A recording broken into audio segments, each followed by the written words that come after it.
How does a silly opponent of Chassidim called a Misnagid? It's not even a Misnagid, because Misnagid at least has some content. How does that person relate to a story of a miracle of the Lubavitcher Rebbe? How do they deal with the story? The first thing that the owner of the site called Yiddish Tam, that's out of Detroit, is that he picked on a couple of details of my story about the Rebbe with Jimmy Boren, that it didn't happen on the Rebbe's yahrzeit. Well, it did happen on the Rebbe's yahrzeit. I was told this by his brother Kenny, that it happened on Tuesday morning, Gimel Tammuz, because I had heard this Monday night, the 9th, actually the 10th day of Tammuz, but Monday night, going from the 9th to the 10th, that the previous Tuesday morning, this is what happened. And that was Gimel Tammuz. That's number one. Number two, I said that the Rebbe came to Jimmy Boren, when in actuality, Jimmy Boren saw the rabbi of West Bloomfield, Rabbi Silverberg. Well, first of all, Rabbi Silverberg is the Rebbe's emissary. That exactly the time that Kenny, his brother, is sending a note to the Rebbe's grave, that his brother should see a vision of Rabbi Silverberg, the Rebbe's emissary, that's a miracle. That's a great miracle in and of itself. But you have to understand that a person only sees what he is expecting to see. Somebody who hasn't been around rabbis with white beards thinks he's seeing the rabbi he's most familiar with. In my opinion, the Rebbe came to Jimmy Boren, just that he's never seen the Rebbe.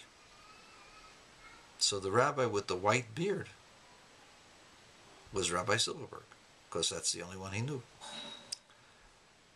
So what's the big difference if it was Rabbi Silverberg or the Lubavitcher Rebbe exactly at the time that Kenny Boren is writing a letter to the Rebbe? Nothing.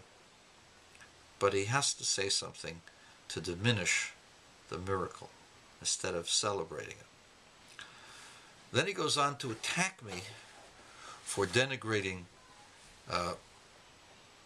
great scholars. I don't know where he gets that I denigrate great scholars. In defense of the Rebbe, I sometimes defend him against some people who have attacked him. But I don't recall a single time on these videos that I have denigrated anyone who's a great rabbi of Israel.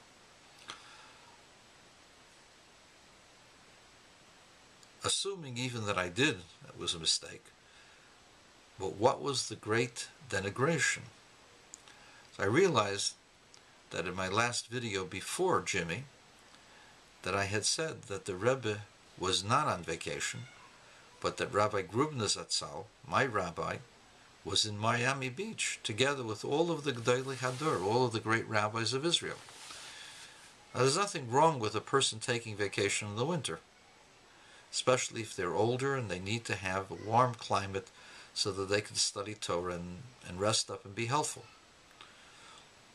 However, when you realize that there is a rabbi, that there is a tzaddik, who remains focused on the purpose of helping other Jews 24/7, 365 days a year, for all the days of his life, up until the time he had a stroke and even afterwards,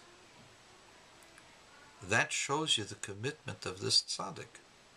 It doesn't diminish the honor of others. They're doing what's right. But it does show you the commitment and the greatness of the Lubavitcher Rebbe. There were other people like that. The Baba Sali never took a vacation, to my knowledge. There were other great rabbis like that. Some did, some didn't. But those that didn't, who did so for the sake of being there, so that others, the previous Lubavitcher Rebbe and his father, went to places to heal.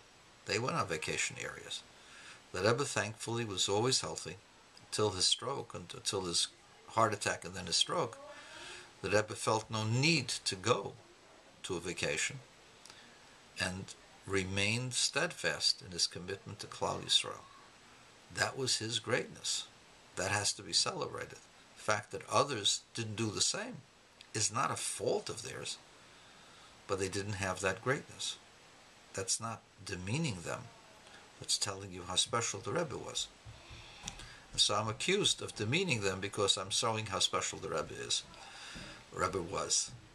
So that's how a Misnagid deals with a story about the Rebbe.